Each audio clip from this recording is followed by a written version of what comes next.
right, welcome to our live stream this morning for Math 105, Mathematical Thought and Practice. I've actually forgotten my iPad stylus, so let me go and grab it real quickly so I can get comfortable and settle in. When I do, we're going to talk today about the topic of our next unit, which we've kind of turned a corner in our course. We finished talking about set theory and logical reasoning, and now we're moving on, and we're going to talk about some elements of algebra and functions. So how do we use functions and algebra to be able to model real-life phenomena, and how do we get information into and out of those models so we can use them to do things like make predictions about what those models tell us. So let me go and grab my iPad stylus, and then we'll get going in just a minute.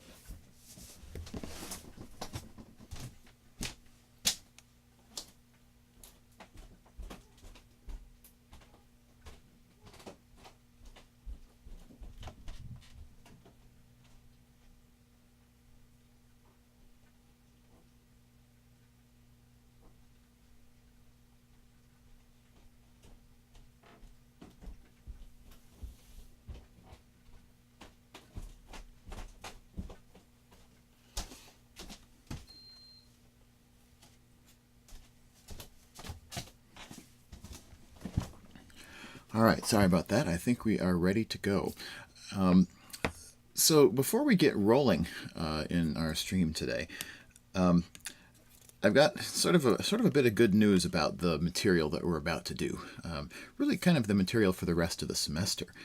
In the first act of our course, where we talk about set theory and logic, there's not a ton of great sort of practice material and additional resources for that material out there on the internet. By contrast, once we start talking about algebra and probability and statistics, so those are the topics that sort of characterize the rest of our course, that material, there's a ton of great resources out there to help you practice, to get some additional exposure to the material. So, in addition to our online textbook and homework system, don't hesitate to reach out for other resources elsewhere on places like Khan Academy and so forth, if you are looking for something additional. So this week, we're mostly concerned with getting the basic notion of what is a function and how does a function help us to analyze sort of real-world situations. How do functions work? How do we understand how to use notation to be able to communicate with functions? So there'll be a little bit of a notation thing to get used to. And then, in particular, the kinds of functions that we are most interested in this week, and in a way, they're some of the simplest kinds of functions that we can look at, are going to be the linear functions. So what makes a function linear? And then how do we understand how the properties of linear functions help us to say something about real-life phenomena? And I kind of want to start by framing the conversation in a way that I hope is helpful. One of the things that in every math class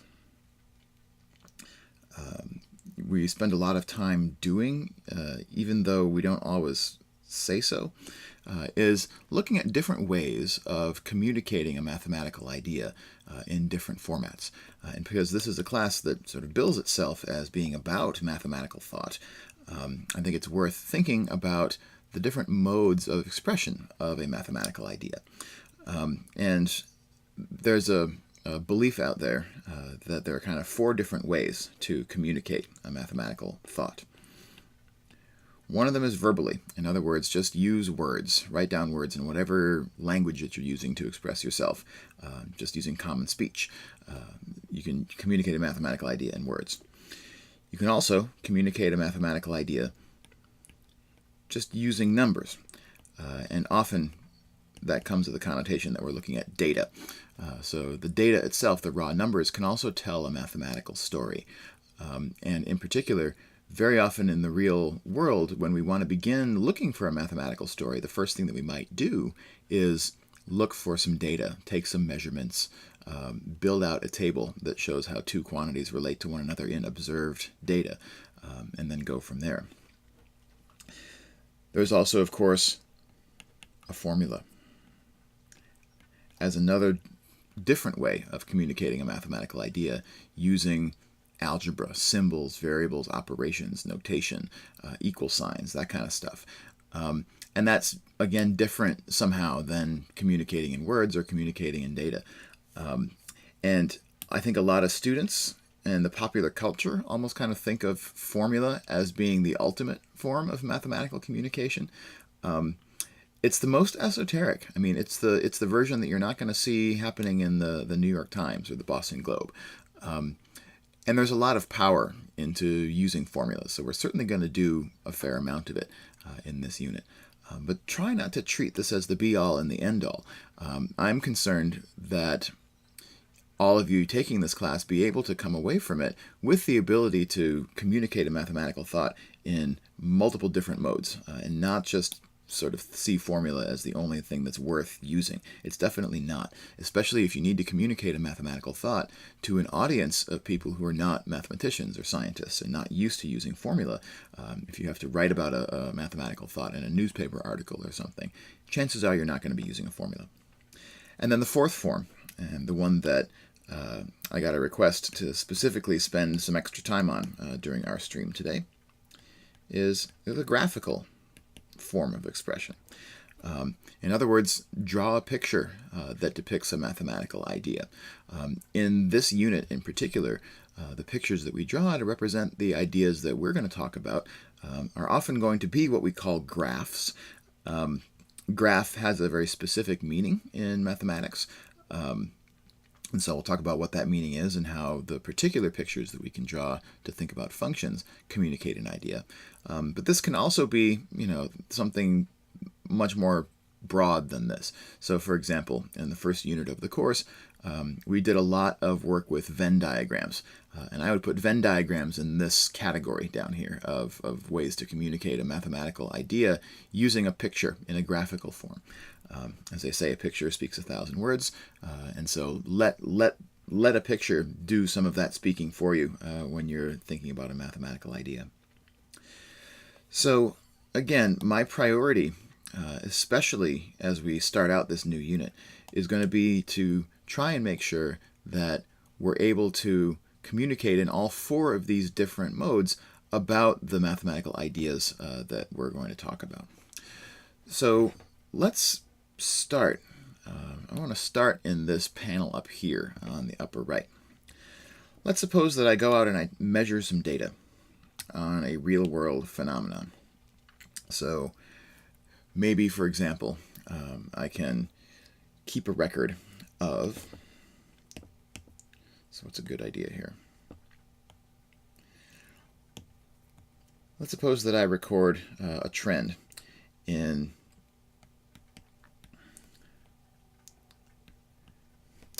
how many employees that I have in my company. So maybe I'm a general manager, or maybe I'm a CEO or something like that. And I'm looking at the historical records of my payroll and my benefits and all of that kind of stuff. And I'm looking for a relationship. How many employees are there in my company versus, let's say, the monthly cost of providing health insurance benefits.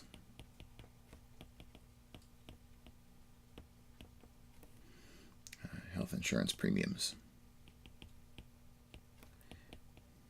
paid by the company. So in other words, what I've done here is I've described two different quantities that can be measured. If I look through my historical records and payroll, I should know exactly sort of some of the data points that would go into this relationship. And I would put here these couple of sentences that I wrote down. I would also sort of move these over into the verbal category. Right? I've described two mathematical quantities just using a couple of sentences. And so maybe to add to this verbal description, I want to say something about what is the relationship between these two quantities.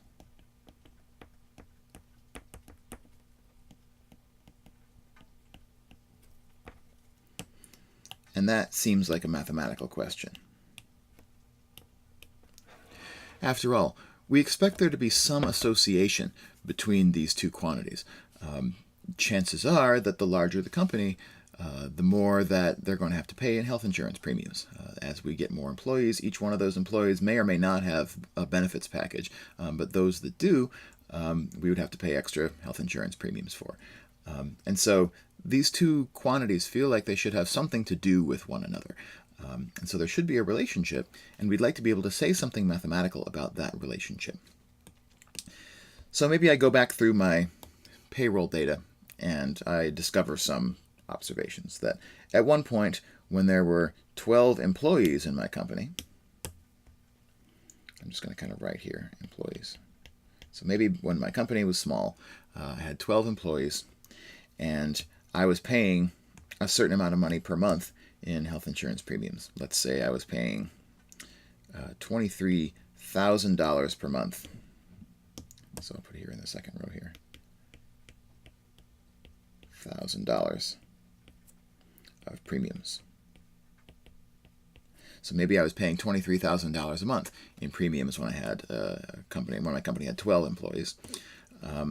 But then at a different point in time, maybe we were a little bit bigger. We had 19 employees, and when we had 19 employees, we were paying $44,000 a month in health insurance premiums. Right?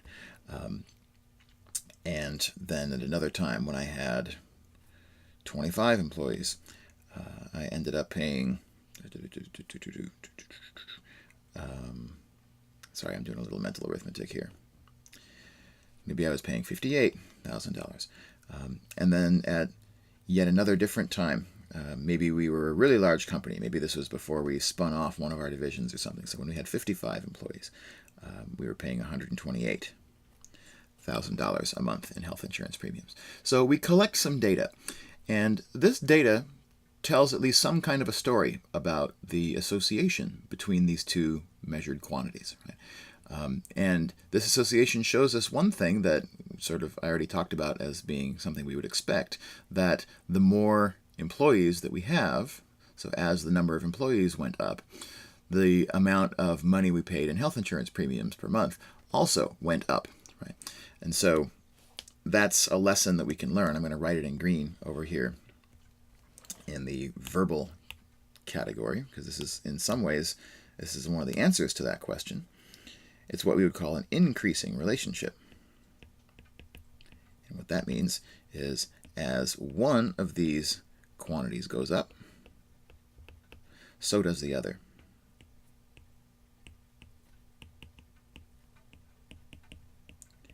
And by the way, this is not making a claim that there is a cause and effect relationship. I mean, in practice, there probably is. I mean, probably the reason that we end up paying more in health insurance premiums in this historical data is because we have more employees. But, I'm sure there are other completely valid reasons to pay more in health insurance premiums without having more employees. We'll just control for that and kind of assume, all else being equal, that there were no changes in rate structures from the insurance companies, or any changes to the policy, federal law and policy around health insurance. Let's assume that none of those things change, and that if we do that, then there's probably a direct cause and effect relationship between how many employees that I have and how much I pay in health insurance premiums as a company. So there's a verbal description of something we notice about this relationship just by looking at the table of data.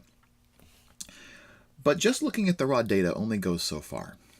We'd like to be able to say more about this relationship. In particular, how is it increasing? Right? Is it increasing in a way that each new employee that I add to the company, or each employee that leaves the company, is that increase predictable in some way? Are we going to be able to model that increase using either a graphical model or a formula in a way that's going to help us to understand what this trend actually is, and probably better yet, use this relationship to make a prediction? Let's suppose that after all of this historical data, maybe right now my company has, let's say, 24 employees, or maybe my company has 49 employees or something, and I'd like to do something like make a prediction. So Let me make a little bit of room up here in my data table. Maybe the question that I want to answer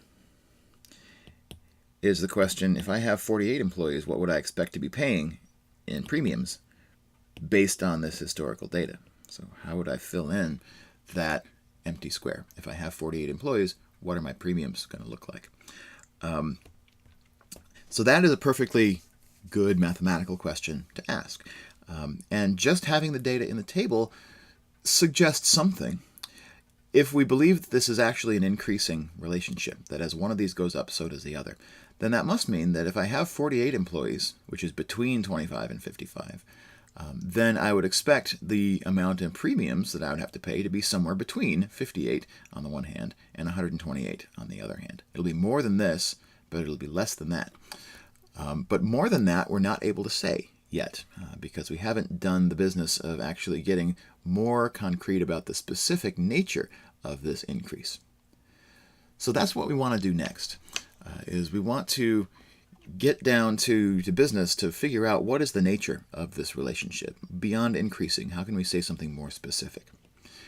And so I recommend the next place to go is the graphical mode of expression. This is one that is not used often enough as an intermediate step. I think there are a lot of students in math classes that they try to jump around, they try to jump to formula too quickly, and it's not their fault. I think that a lot of math textbooks and even some math teachers and professors don't always take the time to go through intermediate steps on the way to getting to a formula. So they're not really making full use out of all four of these different modes of mathematical expression. And so in my own thought process, I always take the pit stop to go through the graphical form first on my way to getting a formula. So let's do that. And what I'm going to do then is try and take this data and represent it in a graphical form. To do that, we're going to use a graph.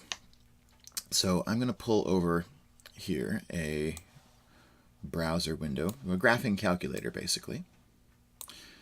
If you have a graphing calculator to call your own, that's great. If you don't, there's less reason to buy a graphing calculator nowadays than there ever was, because there's great free online tools that you can use to generate graphs. This one that we're looking at here is a website called Desmos, D-E-S-M-O-S. It is a free site. All you have to do is jump to desmos.com and you have a free graphing calculator at your fingertips. You can create a free account if you want to. All that'll do is it'll allow you to save your graphs at the end of the day and be able to come back to them later. If you don't want to do that, you don't have to. So I didn't for today, and we'll just go ahead and get started with this. So what this is going to allow me to do is, if I have an equation or a function that I want to graph, I can just type in something like f of x equals 4x minus 8. And Desmos will give me a graph of that equation just as easy as that. That's not what I'm prepared to do in this problem yet, because I don't have a formula or an equation. So instead, what this allows me to do is take my data, this table of data that we have here that we're analyzing, and write down that table of data. So I'll just choose to add an item. That item is a table. And then what this is going to ask me to do is, in the first column, put the values of one of my variables. So it's going to force me to call these variables something in notation, x1 and y1. So I'm going to take the liberty, before we go any further, and I'm going to give these two quantities that name. So let me call x the number of employees that I had, y the monthly cost of health insurance premiums paid by the company. So I'm actually going to write that down in my formula pane. So let's let x be the number of employees, because now we've introduced some notation. We're getting closer to having a formula for this thing. Monthly premium measured in thousands of dollars.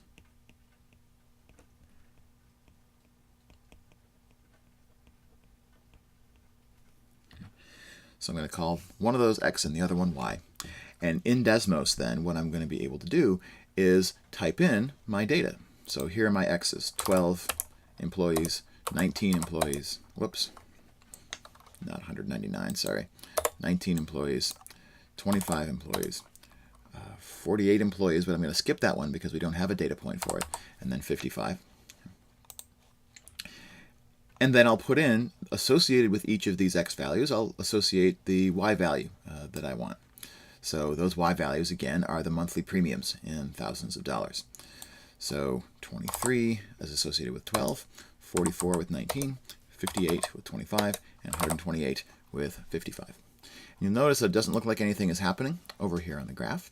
That's only because the points that we end up plotting for each of these ordered pairs, they don't quite fit on my graph paper. I've got to go and find them. So if I sort of drag around, oh look, here's one of them. So this data point right here is 12, 23.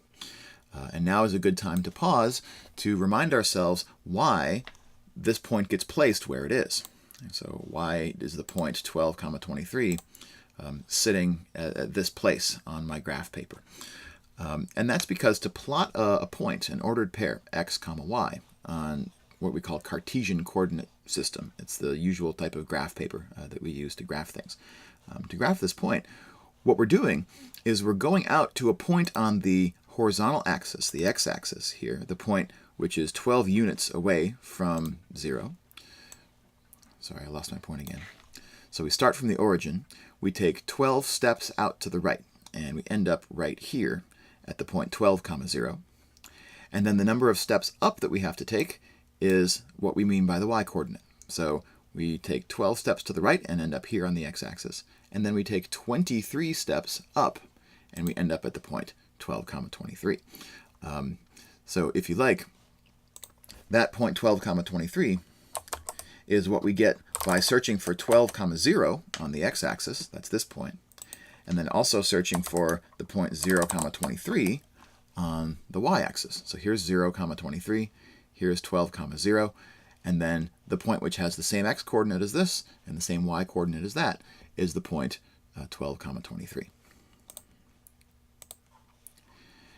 And the great thing about Desnos is once we give it this table of data, if I am able to zoom out far enough, I can see that it's placed all 4 of these points onto my graph paper the way that I wanted.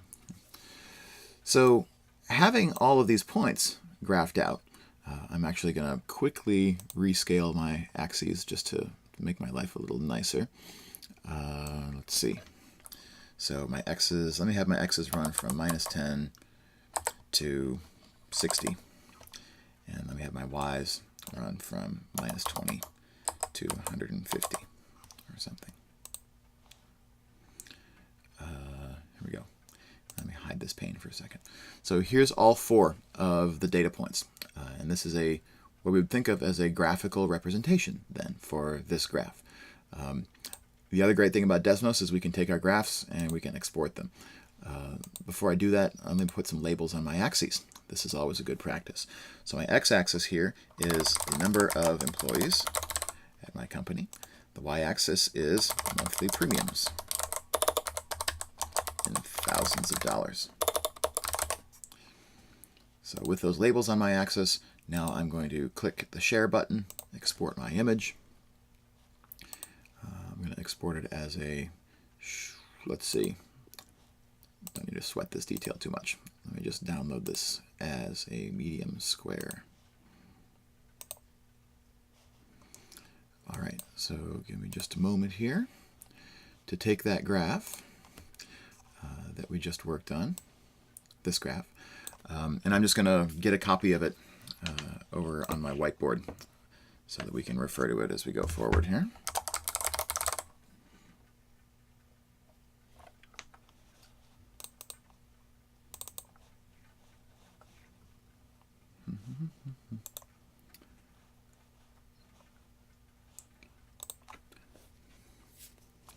Because our next goal then is going to be to take that graph and get some more information out of it than we were able to get so far out of just the data table.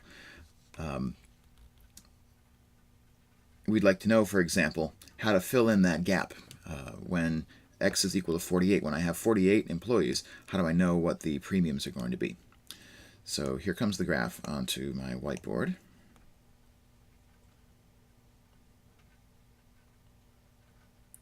Sorry, sneak that over here. Okay, so now I've got my graph. All 4 of my data points that I wanted are on that graph. You'll notice something else about the points on this graph. Namely, oh, you know what? I have a small problem with my data real quick that I want to fix. Sorry, this is what I get for making up this example on the fly. What I wanted was 26 here, not 25. And if I have 26 there, then I really want 56 over here. And if I have 56 over here, then I really want 49 instead of 48. So sorry, I'm just fixing a couple things, and that's because I want the numbers in this problem to work out as nicely as possible. So if you're watching the stream, just go back. If you're taking notes on this, go back and change the data. You don't get to do that when you're solving a problem, but I sort of created a problem here that's going to be messier if we don't fix that data right now. So let's just do that. So one thing you notice when you look at the data, when you look at the graphical depiction of this data, is that it looks like the relationship between the X number of employees and Y, the monthly premiums, it looks like it's nicely consistent. It looks like it's predictable. In particular, it looks like all of these points might lie along a straight line. And if that's true, I'm going to kind of write that again as part of the observations that I can make in words about this relationship. It looks like a straight line on my graph. And if it looks like a straight line, that should give me the ability to make a prediction using this straight line. So for example, if I wanted to know what my premiums would be if I have 49 employees, then my end game would be that I would want to go find 49 on my number of employees axis down here, right? So I would have the X value 49. And then to figure out what the premiums would be, to read them off of my graph, I would just have to find that point on my line, which has an X coordinate of 49.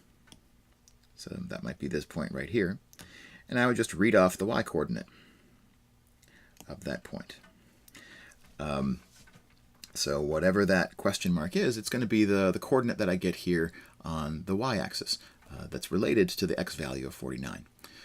So if we can figure out explicitly enough what this line is, how it behaves, then we should just be able to read that off of the graph or to use a formula for it to make a computation that will tell us what that amount is. So that's kind of the shape that these problems take, is that if I can find a good enough formula or if I can have an accurate enough graph, then we should be in good shape. I want to actually go back and quickly fix the data that are in my table of data here inside of my grapher, just to make sure that we still have what we expected to have. And let me just do a quick double check here.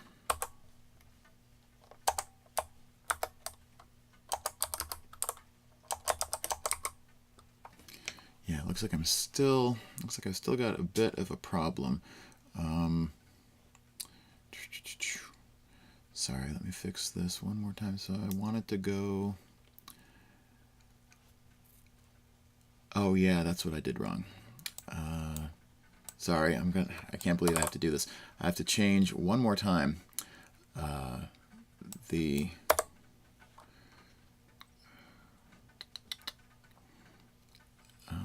to do 65. Yeah, there we go. And then if I go from here to here, I'm going to need to 135. No, I screwed that up. Sorry, I should have checked this data before I did this exercise on a live stream. So let me fix this one. So I'm going to be changing this data just one more time. Again, I'm doing this just because I want to make sure that the problem that we're working on works out nicely. because it turns out that in the real world, most data is really messy. And so most of the time, the data that you collect to describe a phenomenon in the real world is not going to be as clean-cut as the example we're looking at together. So then what did I want here? I wanted to do, what I wanted to do was go 54, and that puts me forward by much, and then when I go forward by twice as much, I want to go up by 42, so it's going to be 107? No.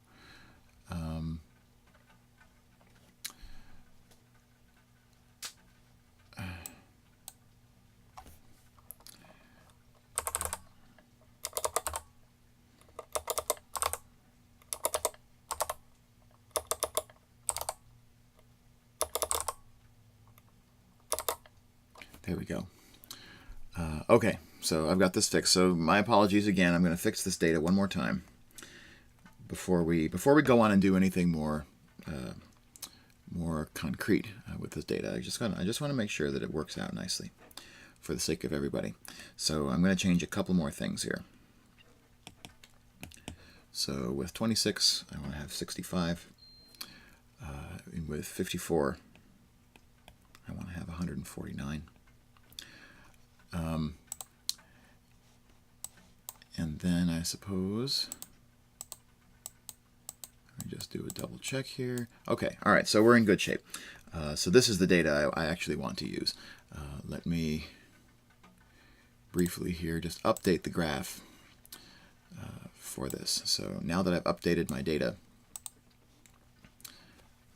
let me zoom back out so I can see all of my data points. So let's zoom -10 to 60, and then -20 to 150, or maybe 180 or something. Let's give ourselves some room. So there's my 4 data points this time. So again, apologies for having to fix that data on the fly. We'll see why that was important maybe once we actually get into doing this part of the problem. So let me get this copy of the graph and let me update what I've got on the whiteboard, and then we'll be set up to continue. So while this is updating, I'm realizing that I didn't yet during today's live stream get a chance to talk about what the word function means mathematically. So let me say a few words about that while I'm getting this whiteboard set up. So function is something that has a specific meaning in mathematics. When we say that two quantities are related together by a function, it means that the value of one of them is determinative of the value of the other. And what I mean by that, in this example, say, with number of employees and monthly premium. So here's my updated graph now. This has the data that I actually want to use for the rest of time on this problem on it now. The fact that this is a function, or that we would expect that this is a function, is going to tell me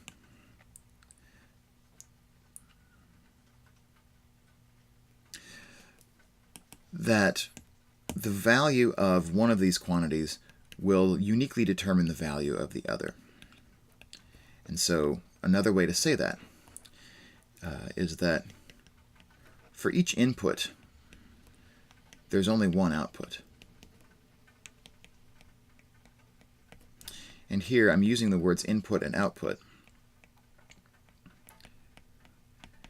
to mean my two quantities. So maybe I think of my number of employees as the input to this function relationship, and then the monthly premiums as the output from this relationship. And so how that would show up looking on a graph is if you can tell me how many employees I have, let's say you tell me I have 32 employees, then there's only one value that the monthly premiums could take for 32 employees. There's not two different monthly premiums that I could pay for the same number of employees. So function just means every input to this relationship is associated with only one output.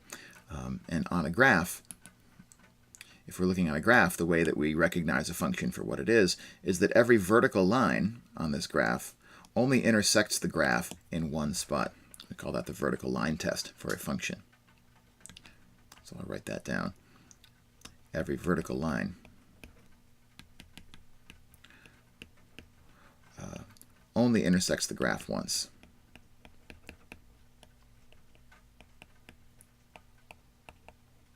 I suppose if I were super careful, I would say no more than once, because we could draw a vertical line for some graphs that intersects the graph not at all.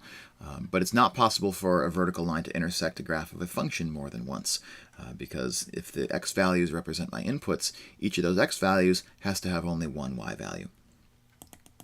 Okay, so again, having this graph gives us some more specific insight into the relationship between these two quantities. And it's enough insight that we should be able to then use this to make our prediction. That if I know, for example, that I want 49 employees, that's going to be this point on the x-axis. Right? And the premiums that I would need to pay for 49 employees can be found by finding that point on the graph, which has an x-coordinate of 49.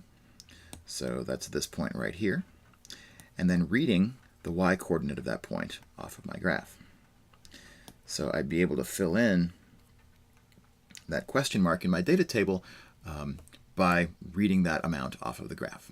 And so I can kind of tell now, based on the graph that I have, that this box is going to be filled in by something which is between, so if I'm counting the squares on my graph here, between 100 and 150, there's 5 of these horizontal lines on my graph, so that means each one of them has got to be 10.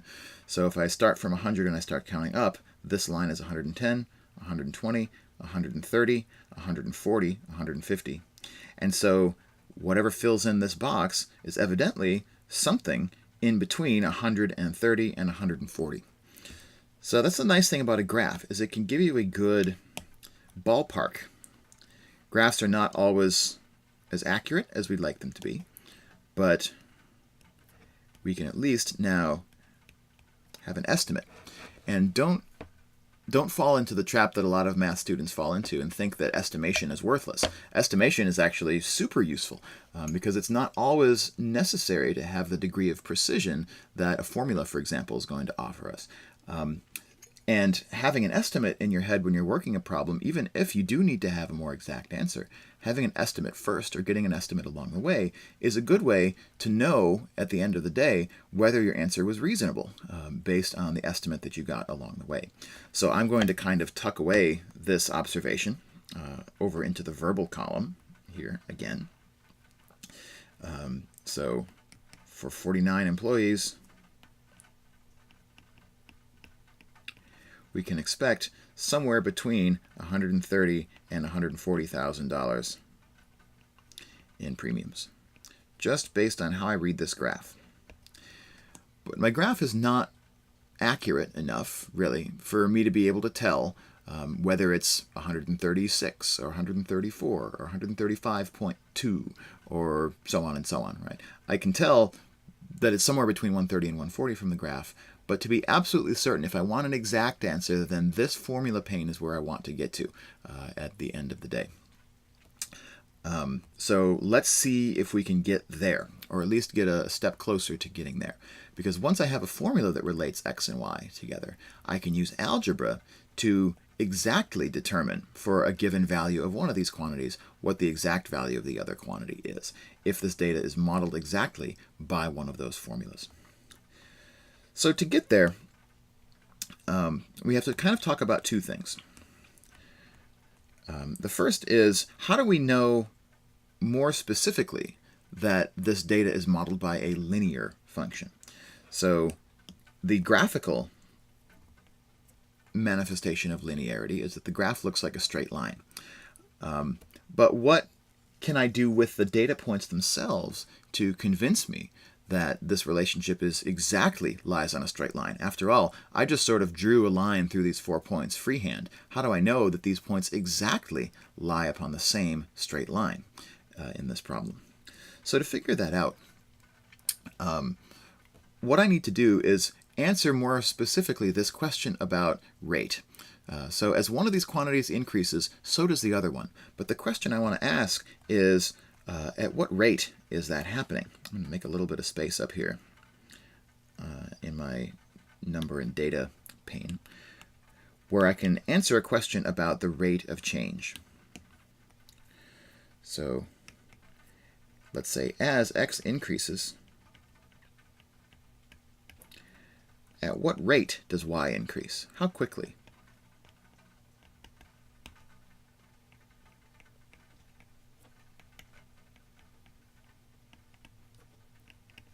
And I'm using the word rate here very deliberately and specifically. When mathematicians and scientists think about a rate, what they're thinking about is they're thinking about a comparison.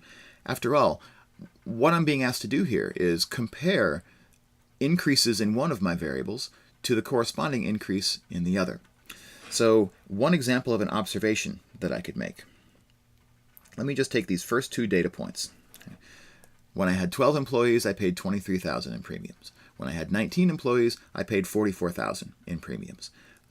Let's see if we can turn those observations into a comparison of the form that we're talking about here. So the first thing I might say about this is when I added, let's say that it was historical, and maybe I was actually adding employees here when I went from 12 to 19. How many employees did I add? I added 7 employees. Why is it 7? Because it's 19 minus 12. So what I've just done there is I've used subtraction to make a comparison between the number of employees I had here and the number of employees that I had there. Right? Subtraction is one way to compare the absolute number of two quantities. Right? I had 7 more employees here than I had there, 19 minus 12. So I'm going to put down here 19 minus 12 equals 7. So 7 more employees. And that's one piece of the puzzle. Right?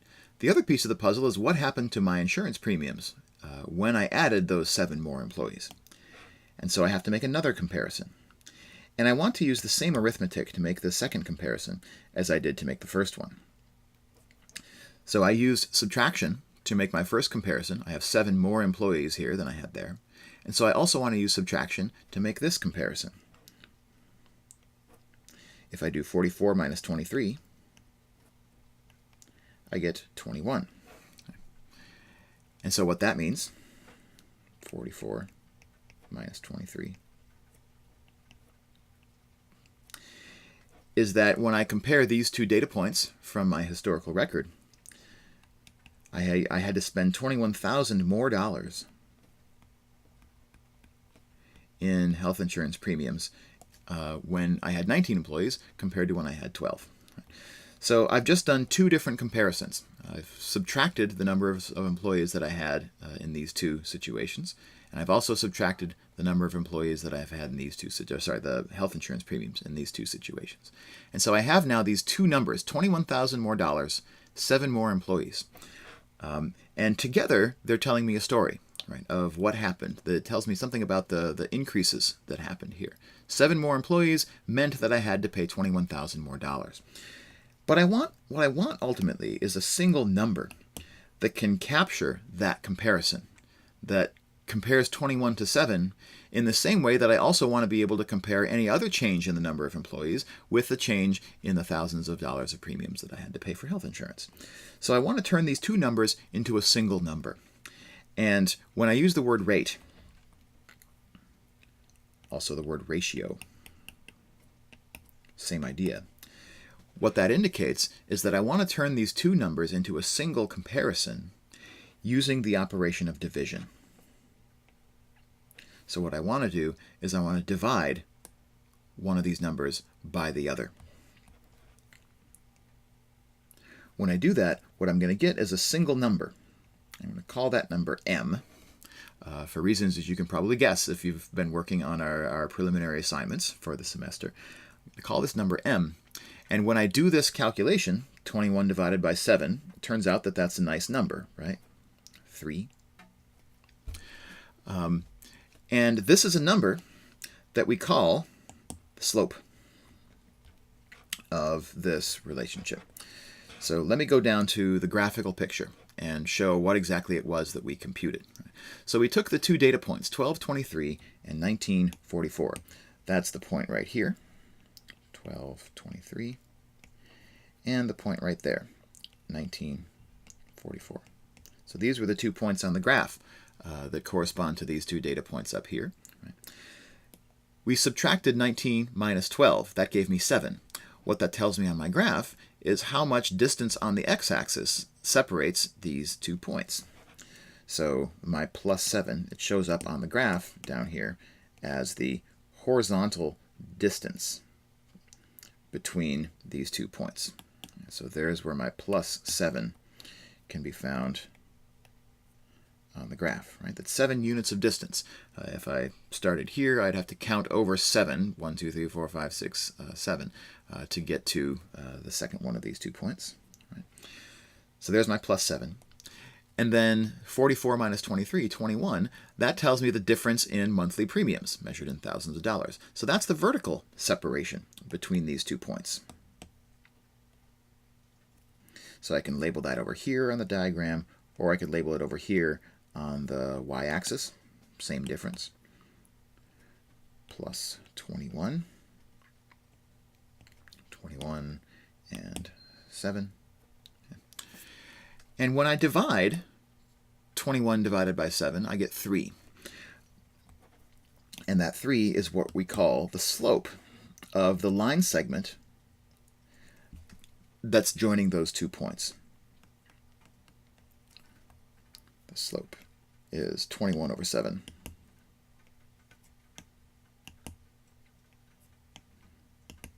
I divide the two of those, I get 3. And that's the slope of this little line segment that joins those 2 points. Slope is a pretty big deal. We're going to talk a lot about slope over the course of the next couple of weeks because the slope is the concept that makes a linear function linear. What we'll find out is that for a function that is linear, the slope needs to be the same between every pair of points. So this is the mathematical criterion that tells me when a function is linear, that the slope is the same everywhere when a function is linear. In other words, if I were to do this same process of subtracting my y values, subtracting my x values, and then dividing the results, for any pair of my 4 points that I started with in my data, I should get the same slope 3 no matter which pair of points that I use, even if they're not next to one another as these were. So you should try that. For example, take the point 1944 and the point 54,149, so that point and that point. And then do the same process. Subtract 149 minus 44, that would be 105. Subtract 54 minus 19, that would be 35. And then divide. 105 divided by 35, that also gives me 3. So this is a linear function as far as we can tell, because no matter which pair of points that I choose to compute the slope, I get the same answer 3 every time. Well, but this is a class about mathematical thought and practice, and we have so far a mathematical answer for this slope. But what I want is I want to put that answer back into context. So this observation that we made here, the slope of this linear relationship, is really an algebraic observation. We call the quantity m. I don't know why m stands for slope. It probably has something to do with a foreign language word for slope starting with m. But what I'm interested in is how would I explain the meaning of this slope? What does this 3 actually tell me if I'm the human resources manager at this company, right, which is trying to figure out what health insurance premiums, sort of how health insurance premiums are behaving.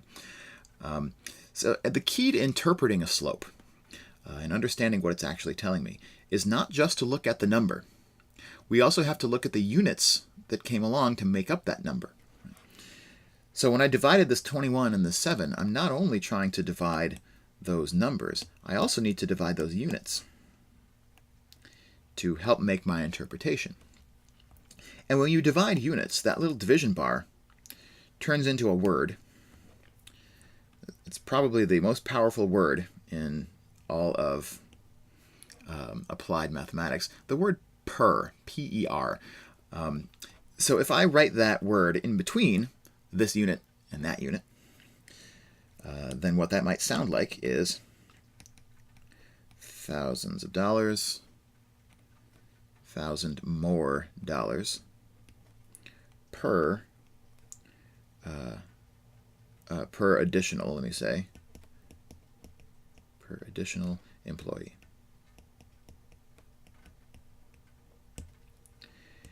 And those would be the units for this 3. $3,000 more dollars per additional employee. So if you write those units carefully enough, right, using the units of the Y quantity, so thousands of dollars in premiums, the units of the X quantity, employees, making sure that the word more is in here, by the way. That word more is there, more and additional. Those words are there because in order to get these numbers 21 and 7, we made a comparison, right? There's 7 more employees here than there. There's $21,000 more dollars here than there. So getting those words more into your slope, also super helpful to interpreting what that slope means. And now that that's there, I'm going to write, again, using a sentence. I'm going to need some more room in my verbal category over here. Let me just erase the sentence about it being a straight line. And interpret this line to say that for each additional employee hired, for each increase by 1 in the number of employees. So, by the way, that would be another way to understand what this 3 is. It's really a 3 divided by a 1. Right? $3,000 more dollars in premiums associated with 1 more employee in my company. For each additional employee, the premiums increase by $3,000.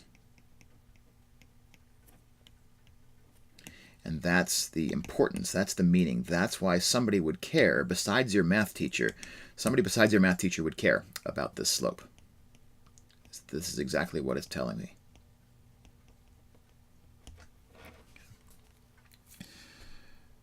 So we know that the slope of this relationship is 3.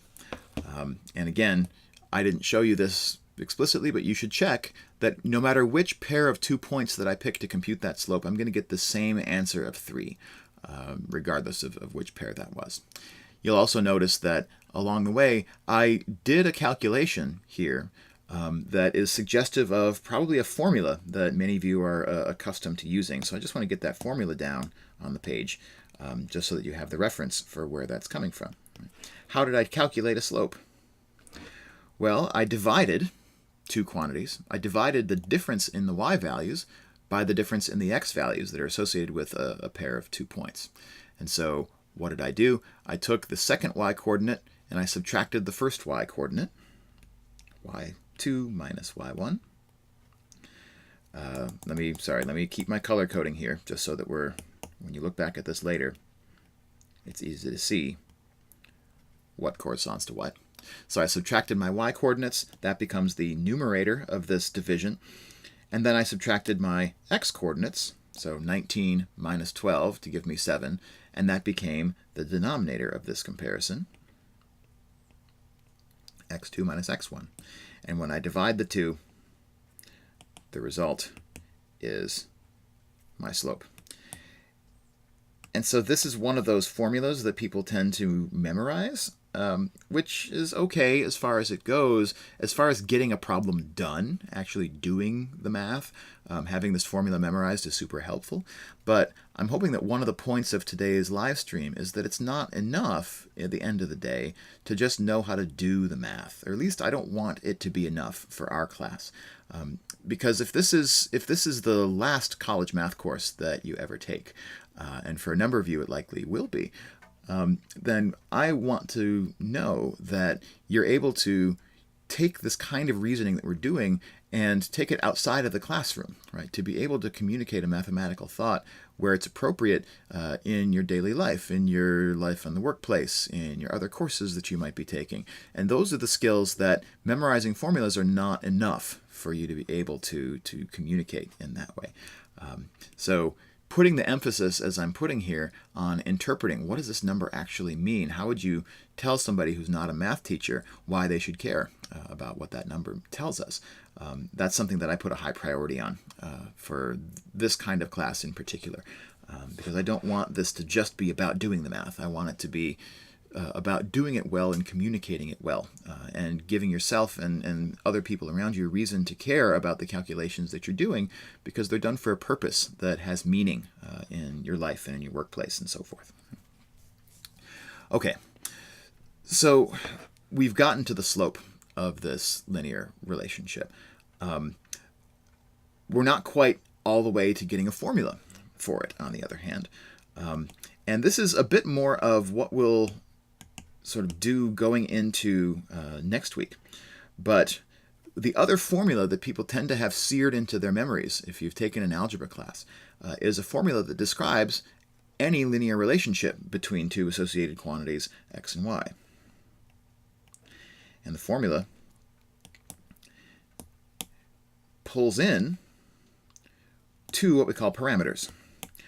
One parameter that ends up sitting here in front of the x, another parameter that ends up sitting out here by itself in a separate term. We've got addition happening here after the x. There's a secret multiplication in between this x and this parameter.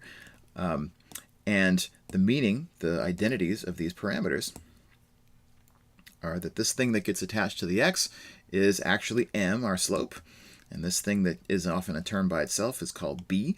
Let me give these names so that we can refer to these as we go forward.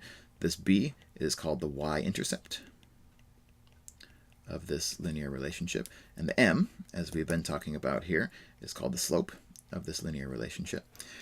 And what this indicates is that if I know the slope and the y-intercept of a linear relationship, then to get a formula, all I'll really need to do is put the slope in this position, put the y-intercept in that position, and I'll be all done. So because this is going to be kind of the focus of next week, I don't want to get into the details here, and we need to wrap up the live stream here pretty soon. So let me just suffice to say that if we did that process for this relationship, we would know, based on our calculation now, that the slope is 3. We haven't yet found the y-intercept. On our graph, the y-intercept would be the place where this straight line intersects my y-axis. But if I follow this straight line, I find out that it does so somewhere down here, somewhere south of 0. So that's a little bit strange, but okay. And if I did follow this all the way back, I would end up getting, let me do a quick mental calculation here. Well, it's not going to be a very nice number, it turns out. So let me go grab a calculator and figure out what that is. I'm actually going to bring my Desmos graphing calculator back in for just a second to wrap up. If I have it draw the line in between these points, whoops, that's the wrong button. So if I ask Desmos to draw in this line, it does. It draws a straight line through these points. And right down there is the y-intercept of this particular line. The y-intercept is 0, -13. Hope that that's right. Yeah, that's right. Cool. And so, if we believe our graphing calculator, this b, the y-intercept, is -13. And so if we believe that, then this formula, y equals 3x plus -13, is a formula that completely describes the relationship between how many employees there were in my company and the monthly cost of health insurance premiums that my company has to pay. So this is a complete description. And when I say complete, what I mean is that now we have tools of algebra to be able to answer a question like this one more precisely. For 49 employees, what would my premiums be? And this is, I think, the reason that mathematicians like formulas so much, is that they can be really accurate and concrete to help us to answer the questions that we'd like to answer. And so let me do that just to wrap up today's live stream. So if I have 49 employees, so if x is equal to 49, then according to my formula, y would be equal to 3 times 49 plus negative 13. So let me put those pieces together. 3 times 49 plus negative 13. Another way to say that is minus 13. To add negative 13 is the same as to subtract 13. And then I'll do out that arithmetic. 3 times 49, that's going to be 147. 147, yes, 147 minus 13. And 147 minus 13, that's 134. And so I would predict 134 would be the amount I would have to pay in premiums when I have 49 employees. That, by the way, comports with my prediction that this was going to be, based on the graph, something between $130,000 and $140,000 a month in premiums. Now that I've discovered a formula, I can use that formula to make the accurate prediction that when I have 49 employees, based on this data, my premiums are going to be $134,000 a month as an employer. And that is the most accurate answer to this question based on the available information. And I'll translate that back into my verbal context to wrap this up. $134,000 in premiums. So let's just debrief to wrap up today's live stream.